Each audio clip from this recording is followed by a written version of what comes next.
په 400 کې ډسټریکټ هډ کوارټر هسپتال ته راغلي مریضان وایي چې د ډیوټۍ په وخت د اردلیانو او د ټیکنیشن غیر موجودګۍ سره دوی د سختو ستونزو سره مخ شوي دي او ځینې مریضان د عملي د نشتون له وجې مرګوني حال ته رسېدلي دي. دا په داسې حال کې د چینن د ډیچکو 400 هسپتال د مشر ایم اس ډاکټر جانزیب په عدالت کې په یو جرم کې پیښی و چې ورسره د هسپتال اردلیان او ټیکنیشنز هم راغلي وو. د مذهبي ګوند جماعت اسلامي د ځوانانو کارکونانو د ضلعي صدر نوید جان وینا و چې د هسپتال مشر ډاکټر جانزیب د خپل اختیاراتو نه ناجیزه ګټې پورته کوي او په هسپتال کې په ډیوټۍ مامور عمله د خپل ځان سره د خپل ذاتي ګټو لپاره عدالت ته بیایي چې له وجې نن په هسپتال کې یو شمېر ناروغان مرګوني حال ته رسېدلي دي. هغه غوښتنه لري چې ایم اس ډاکټر جانزیب دی د هسپتال نه لرې کړی شي ولې چې هغه د مریضانو ژوند په دو لګولی دی او که داسې ونه شو نو دوی به احتجاج ته لاس واچوي. دوه کسانو ته الته هم هیټم خراب شو او په قطار کې اول ټایم په لګې دي نو مونږ دا ویو چې دغه دومره غنټه انتظار د پرچو ته چې مونږ معلوماتو کو تاسو مو کو نو ایم اس سره ټول ټیکنیشن او وردلیان او کوم چې خلکو هغه ته دی عدالت ته نو لہذا مونږ دا ویو چې ایم اس داسې لکه د ذاتی دښمنی دا یا نور څه مسلې دي چې د ځان سره دغه ځای خلک بوتل د هسپتال کې خلک سفر کېدل ذلیل کېدل تاسو لاړ شئ د 400 هسپتال حالات وګورئ ډیر زیات بد حالات دي غریبانان خلک ال ډیر زیات ذلیل شو کې 10 سړی نه په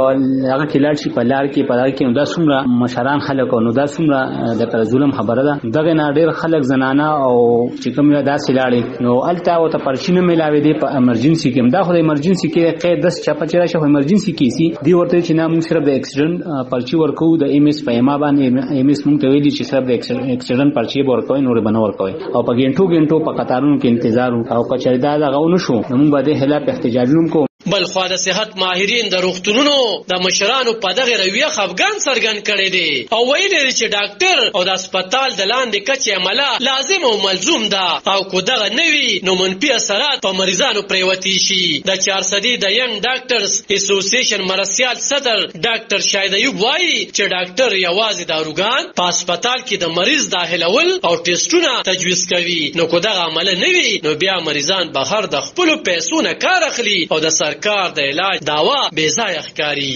هاسپټل صرف ډاکټران نه چلی هاسپټل چلولو لپاره د هاسپټل پورا سټاف ضرورت وي چې هغه کې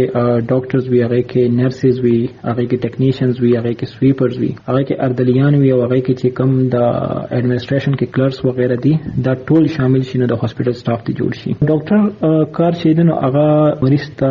علاج تجویز کول دي دا ټول هغه په پرچی باندې لیکي دا ټول د ډاکټر د خاصه د فالو کول بیا د هاسپټل سټاف ذمہواری ده. اوس فرض کا کوس مریضان ولاړ یو پرچو ولا نه دا چې د مریضانو ته نقصان دي دغه شان کو ډاکټر په پرچه باندې چې مریضانو ته ټیسټونه ولیکي او ټیسټونه کول زیات لاړ شي واغل ته چې ټیکنیشنز نه نه دا چا نقصان شو دغه شان کو ډاکټر